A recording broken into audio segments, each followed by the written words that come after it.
Cuckshack. This week, two guys in animal costumes using animal movements talk about real animals before going back to fantasy animals. It's cold. Let's go inside. 7, I think, and this week we have our very interesting / guest friend / Fursuiting friend, Nasido. Oh. And do you want to give the audience a little rundown of what you're all about? Sure. I'm a fursuiter mostly. But I also do a lot of YouTube lately. I do biology related videos and kind of educational content. And yeah. And then there's I'm actually a professor at the University of Guelph teaching entomology. Fancy boy. Yeah. Yeah, and he's also pretty active in the commissioning scene, gets a lot of artwork. He's pretty active, yeah. He's got over 7,000 tweets on Twitter from a quick glance. Active boy, twice as active as I am. But I've only been at it for 4 years or something. Yeah, and that's actually the account I started at the beginning of last summer. I have another account. Oh shit. The other account used to be my main, but then I kind of switched over because it was a bit too NSFW. So everyone's got to start somewhere, right? Speaking of which, what would you say? This is always a good subject to get episodes going. What would you say was your kind of pathway up into the furry community? What do you think was your original inspiration to kind of get into things that kind of probed you to take an interest, and then how did it develop from there? Yeah, I just kind of I've always had an interest in entomology and biology and animals. And so that's kind of my roots, is I actually have just always loved animals. And then I didn't really have access to the internet when I was growing up. I grew up in the boons in New Brunswick, Canada. So we never really had internet access until I was in grade 9. And then even when we got internet access, we only had one computer and it was really slow. And so I didn't even, I had no idea how wide the internet was until I went away to university. And that was 7 years ago, in 2010. I started my undergraduate degree. And I got a laptop, and when I got to university and there was public Wi-Fi and stuff, I was like, holy shit, there's so much out here. And so I just kind of my introduction to the community was actually through looking for animal photos, just in particular entomology photos and entomology forums. So one of the things I was super involved with was going on to a site called Bug Guide, which is for identification of insects. And on that website, there was somebody that wanted an identification of a caterpillar. And so I was trying to help them out with it. And then they had a link to their FA. And I went onto the site and I was like, oh, well, this is weird. And of course, it's in safe for work mode right away. So I was like, oh, this is kind of cool. People are just having their little animal characters of themselves. And then there's people that have bug characters and stuff. This is really cool. So I joined the website and then clicked the safe for work off. And I was like, holy crap, what the hell have I got myself into? But it's opening up Pandora's box in a way. It's I was only just looking at 10% of this community. Damn. Yeah, exactly. But I don't know. I still kind of enjoyed it, and I just enjoyed the community in general. And I was talking to this person that I had identified the insect to quite a bit, through notes and stuff. And then we just ended up happening. He was like, "Oh, I'm actually from Hamilton, Ontario. That's really close to you in Guelph. So do you want to hang out sometime?" And so he ended up coming over and we played board games and stuff. And he did his undergrad project on insects. And now so you met another undergraduate through the furry community, or? Yeah. Wow, holy shit! Talk about small pool, right? Yeah, it was so crazy. It was not only that they happened to be interested in insects in an undergrad, but they happened to be 20 minutes away from me by drive. That's freaking nuts. Yeah, and that was the first person I ever met in the community. It's just crazy. And it just so happens that he's my husband now. That's basically how it goes down. I met Caitlin, she commissioned me. That's how we started talking. Oh wow. I didn't know that. That's awesome. It's funny, I was just thinking you have such a background in the entomology and all that kind of stuff, and then yet your fursona is something completely different. What do you think kind of took you off that tangent? I don't want to be too on the nose with my interests, or? Yeah, kind of. I mean, so I really like insects, but my interest with them is just kind of studying them.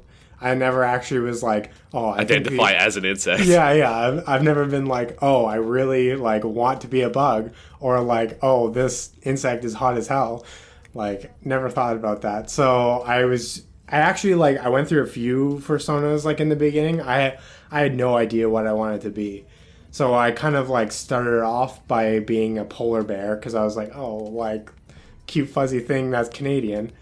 And then I like was a tiger for a little while, and then I kind of was like, none of this looks or feels right. So I just kind of stopped trying to have anything for like a good 2 years.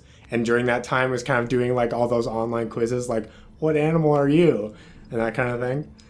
And throughout all of that, I just kind of like found these really obscure animals that I smashed together into what Nasi is. Those are my favorite kind of Fursonas, because I know a lot of people just kind of take X species and kind of slap on one color on them, and then it's a new Sonorat. Whereas like people that kind of do that kind of thing where they hybrid or just kind of take it in their own spin, it's far more memorable. Like those particular Fursonas stand out a lot more. Yeah. No, and I mean, I found that too. And it was like a lot of the major artists in the community kind of inspired me because like Hoot in particular. You know Hoot? Oh, yeah. Yeah. Like her character, the Griffin, when I first joined the fandom was just like, this is really cool and it's really unique. And it's something that like when you get the art and when you get to put your personality into that, it just makes it so much more pop. And so I was like, I'm going to just like make this character off of myself, but like put these like my biology kind of spin onto it, these obscure species that I can teach people about, but also like have it really unique as an entomologist and be like myself. Yeah, and like the kind of like main expression that your current persona oh, by the way, all those like old cringy like first timey personas are definitely going on the screen. You're not avoiding that. Anyway. I don't know. I think they might be in my scraps. I don't know if I still have them anymore, like up on FA actually. They'll be in archive somewhere. I'm gonna have to get them anyway. Yeah, like in terms of your persona, like it's primarily depicted as happy and warm and like approachable, that kind of thing. Yeah. And like if you kind of take my personality and superimpose that on that character, it would not work. You know what I mean? So I'm kind of thankful that I ended up going with something that's kind of angular and sharp and a little sly, cocky, a bit of an asshole, because that fits me, right? You know, so like, it's funny how that works. True. Yeah, and I think that's what a lot of people do, is kind of like either you pick out parts of your personality that you want to shine through, or you pick out something that's completely different from your personality that you want to shine through and like make something completely different because you want to just experience that. Yeah, or you take like a minor personality you might have and exaggerate it all the way to 10. You know what I mean? So that's like, a lot of people have an outlet. It's like, oh, I want my perfect body image to be represented when I depict myself as this character. But for me, it's like, I want to take my assholiness and take that to 11. You know what I mean? Like, I want to be the biggest like conditional asshole I can be. Yeah. Without any subsequence, you know? Yeah, and I mean, like, whatever works, right? And whatever you enjoy doing. That's, like, all what the community is about. It's just, like, personal and self-expression and then just having a good time. Yeah, like, I've only had my partial for just over a year now. I only had the opportunity to wear it, like, 2, maybe 3 cons. I can't really remember. Hoping to get my bodysuit soon, but what I'm figuring out, trying to get into the fursuit scene is, like, okay, if I just try and be myself, it's not going to work. I'm not really going to find that comfort zone. Whereas if I just kind of like let the shoulders down, have a more relaxed posture, just kind of throw out gestures, you know, put your arm around people, do poses and stuff, like you can kind of like start getting into it a bit more, and people appreciate that kind of attitude more. Do you find that when you fursuit, you kind of like tap in to a personality type and kind of like bump it up? Yeah, a little bit. So with me, it was like I always wanted to get a suit because I found it was just so engaging. Like, you can just be yourself to that 10th degree or whatever. You can be more comfortable with being yourself. And so when I first put on the suit, it was just like so phenomenal. Like, it just felt right, kind of thing, right? When did you first get that suit, and who made it, by the way? I got it at the beginning of last summer. So beginning of June, end of May, I believe. And Wolfbird did it. They're from Montreal. Oh, sweet. Yeah. Yeah, and- I assume that you had it much longer because just in the short time frame that you've had it, basically every single time that I've seen the suit, you've been wearing a different outfit. Yeah. Yeah, and that's something that I've been enjoying doing with it too, because like I find that people don't kind of participate in the themes of cons very much, and like they're kind of like an underlying aspect to it. But anytime I go to a con, I'm like they put effort into this. I want to kind of just show like how fun it can be to like cosplay while being like some other aspect to yourself, kind of thing too. And so I had a lot of fun. Like at Conference, the theme was adventure, and I had a lot of fun because I was like, hey, that's like right up my alley, doing field work and stuff like that. So I just got like the traditional like entomologist kind of outfit with like the khaki and all that, and that was a lot of fun. I had a lot of fun doing that. And then at FE, like that costume, like Riding was really Hood. fun. Yeah, the Riding Hood one. Yeah, at with a MFF. little basket, I think, and you're like waddling around. And Yeah, that's yeah. funny. And then, of course, just FE that just passed. You got your pimp cane going on, Yeah. your fucking bling glasses, and your tux and all that. Did you make those outfits yourself, or did you get a little bit of help with it at all? So I do have help with it.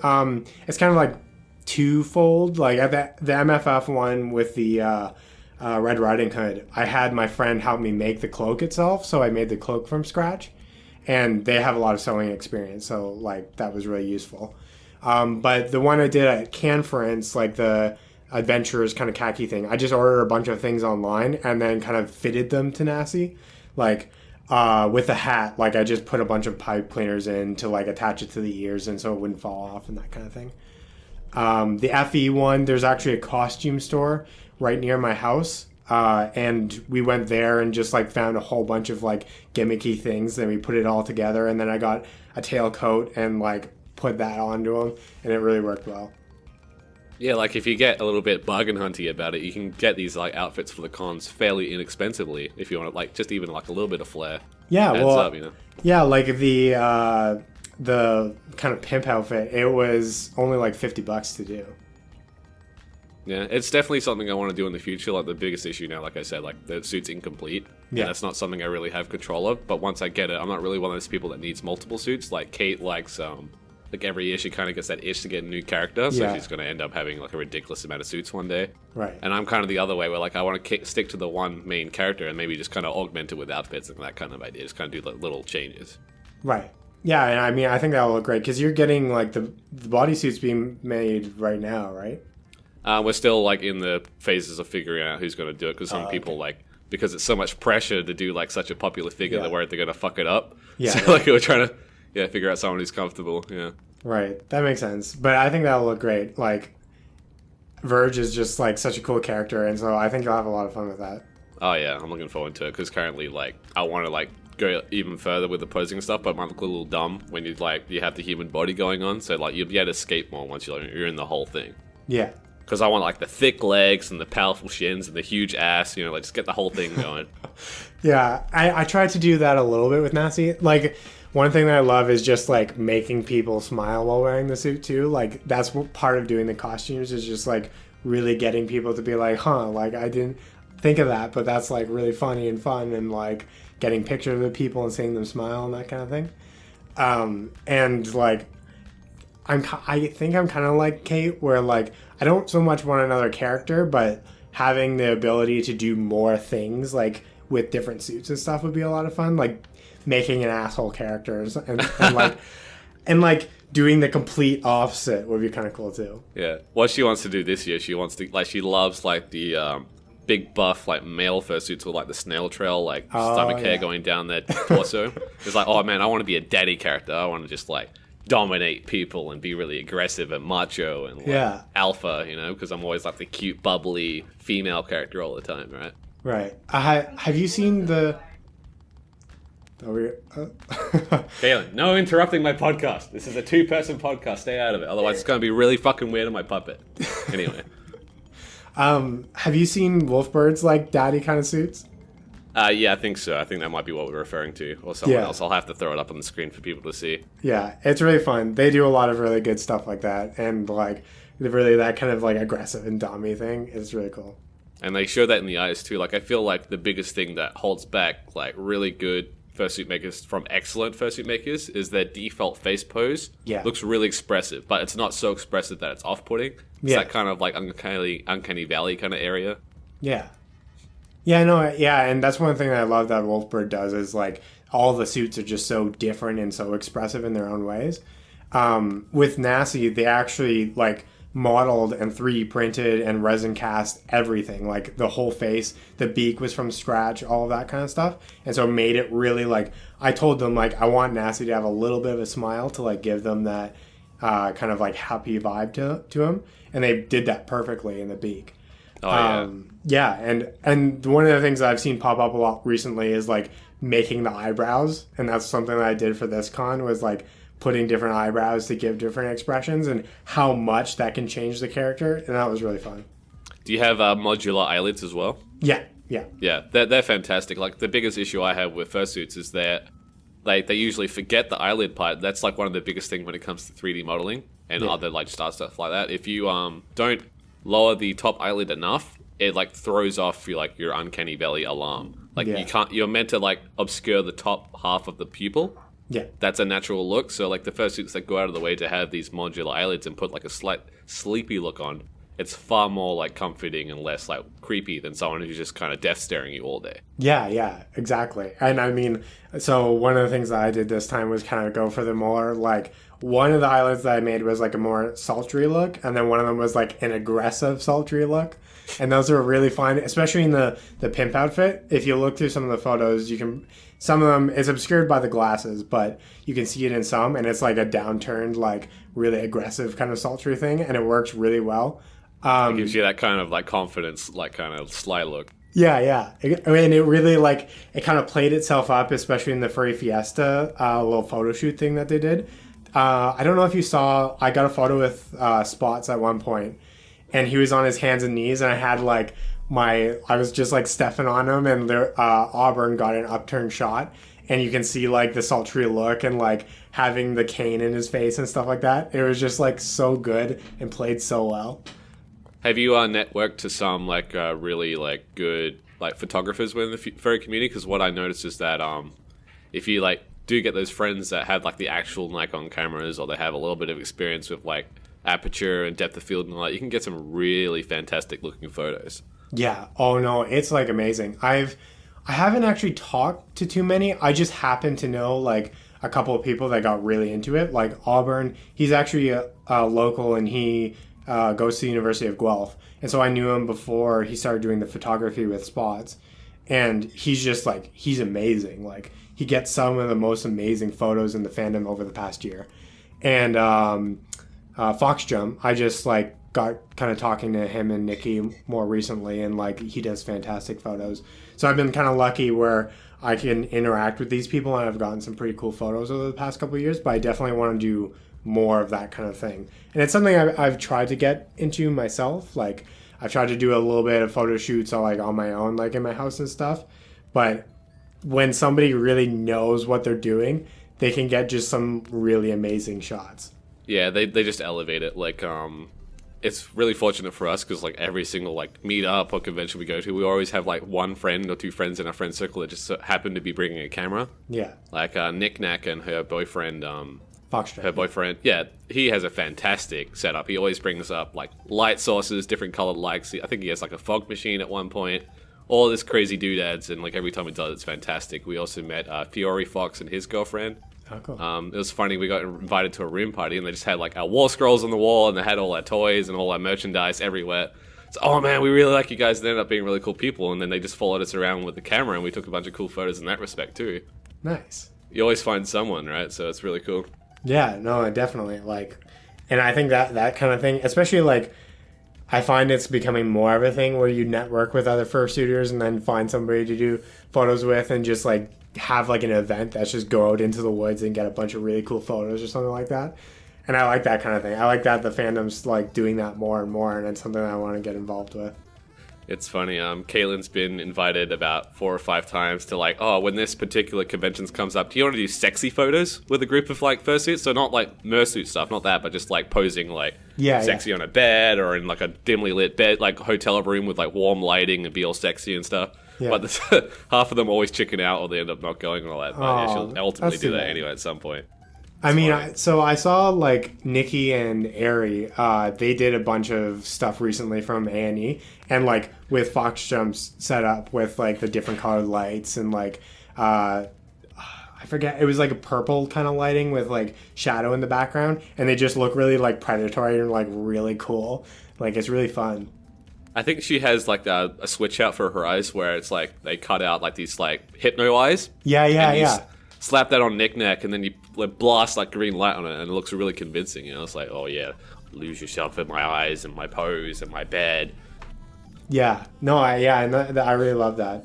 It's kind of funny because, like, I got into like my character and like the fandom mostly through the art, but now recently, like with the fursuit stuff, like the photography is like just as expressive and just as fun. Like I find, and it's really like cool to get into that. And even more recently, you're now getting into expressing yourself on YouTube. Yeah, and like I've been really enjoying that. I kind of like. So I've started with just the Diversity of Life series, which is like educational videos on various like biology topics. Kind of try and put a like furry swing on it, where it's like talking about a certain kind of animal species or a certain topic that's relatable to furries in some way. But I kind of want to branch out into like doing more fun fursuity kind of things and like skitty kind of things, but just a little bit with a educational twist. So one of the things that I had in mind that I've started to set up with a couple of fursuiters is something called like Anatomy of a Fursuiter. So doing it so like I have them over, we do an interview, and like I'm kind of like being the professor or the teacher that's pointing out like, oh, these are the certain parts of like this character, like the paws, the pads, the maw, whatever. But then also going into who they are and what they bring to the community. So kind of like Spots, he's a psychologist and talking about his background in his field and like what he enjoys doing as hobbies, like his board game stuff, D&D stuff, all the photo stuff, and then how he got into skits and that kind of thing, and bringing it into a short form interview format that's kind of just fun, and it's a skit, but it's also educational. Yeah, and the beautiful thing about that is, like you said, back with like the outfit stuff and just the fursuiting stuff in general, is that the more evident that these individuals come up to people just getting into the community, it's going to inspire like even more people to give it a try, invest into it. Like they can see that it's not just like a risk. They can see that, yeah, you can buy a fursuit and kind of express yourself and have fun with it, and people will really be entertained by that. And then maybe you'll like, just from making these series, more like furries will pop up on YouTube or all these other platforms and start creating as well, you know? Yeah, I know, definitely. And I think that's becoming more and more of a thing. Like people are definitely doing that. And I'll have to. So I made up a questionnaire for it and like kind of a list and guideline for how I script it and stuff. I'll have to send it off to you and Kate. Maybe you guys would be interested in doing that kind of thing, especially when Verge gets fully made. Oh yeah, I like picking people's brains and seeing their work process, because mine is so like unique, right? So seeing people that kind of are doing a parallel but a little different, that's really fascinating to me. So yeah, I'd love to like see how you do that shit. Nice, cool. Yeah, so we've done videos. Actually, let's talk a little bit more about the YouTube stuff. What would you say got you into that originally? So probably at its core, it's probably like Steve Irwin and like David Attenborough kind of stuff. Like growing up, I just like I love that kind of showing and like just how much energy they bring and intrigue they bring to biology, and I always wanted to kind of do that. And that's why I went into entomology and like more the educational side of things.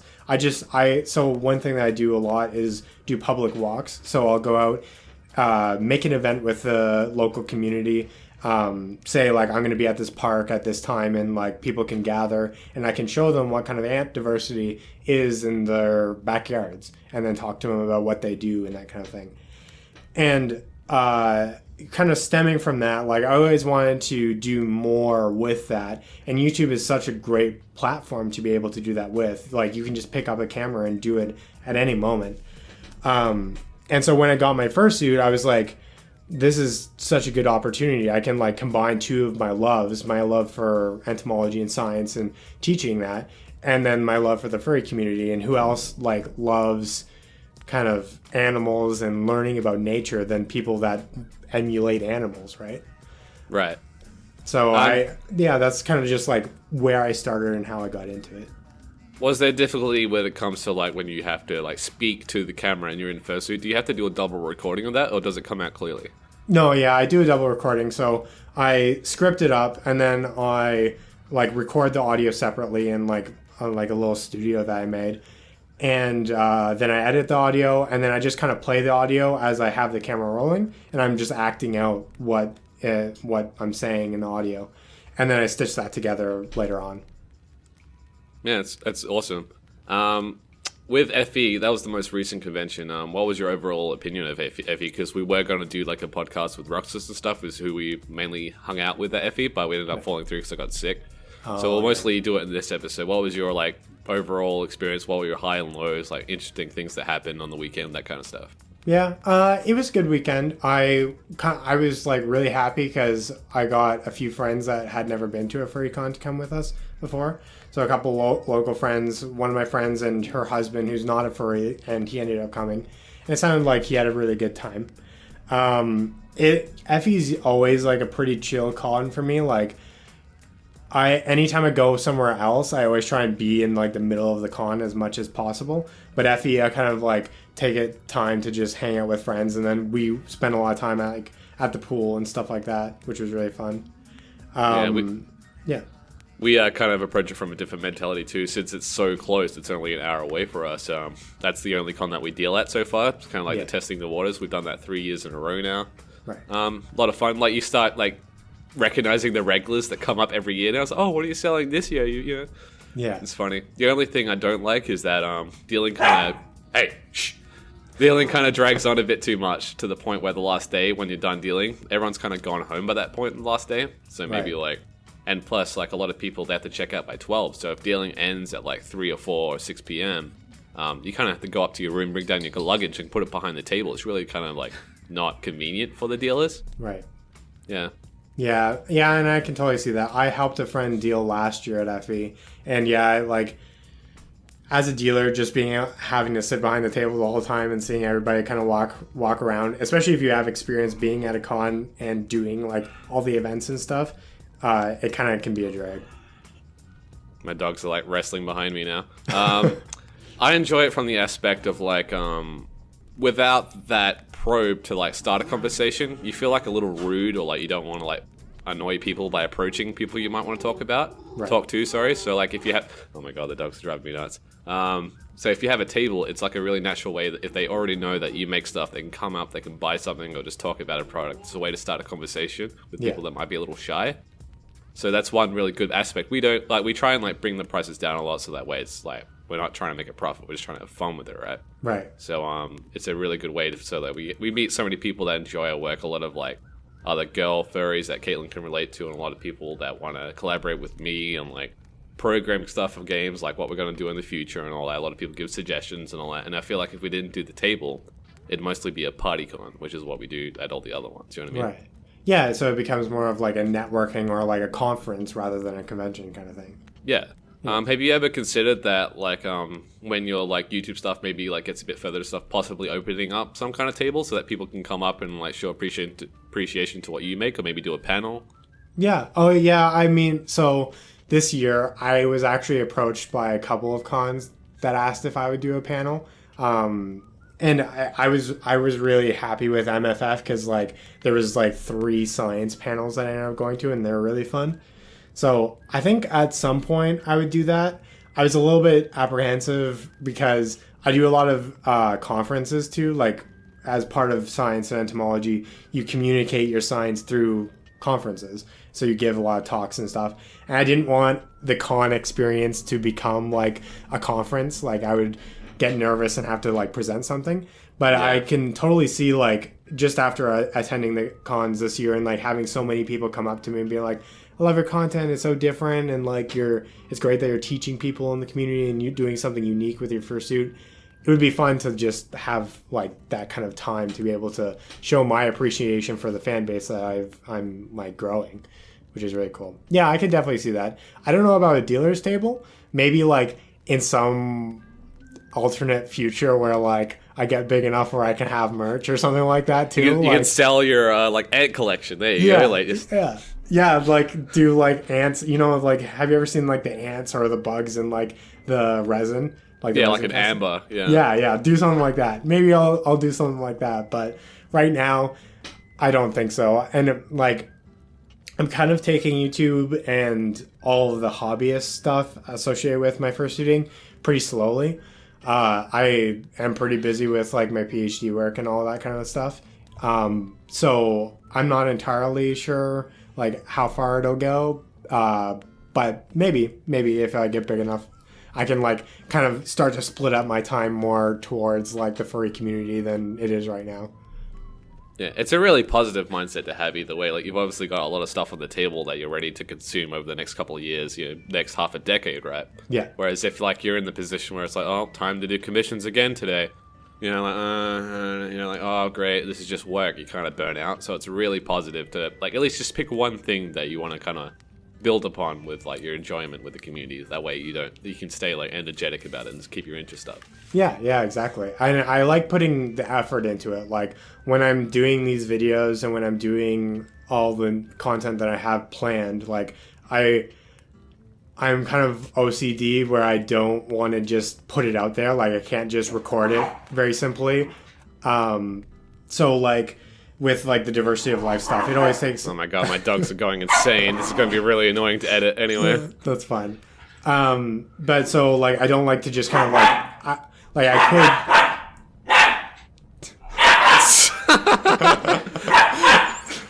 Appreciate it, dogs. Really good stuff.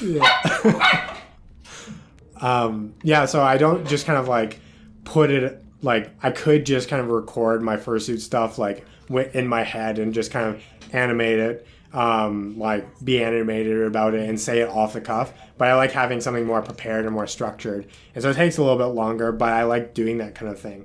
And that's what I have planned with all the stuff that I want to do in the future is, like, I don't want to just kind of throw things at YouTube and keep trying things. I want to have a product that I'm happy with first and then put it through later. Right. We got a bit frazzled from the dog shit.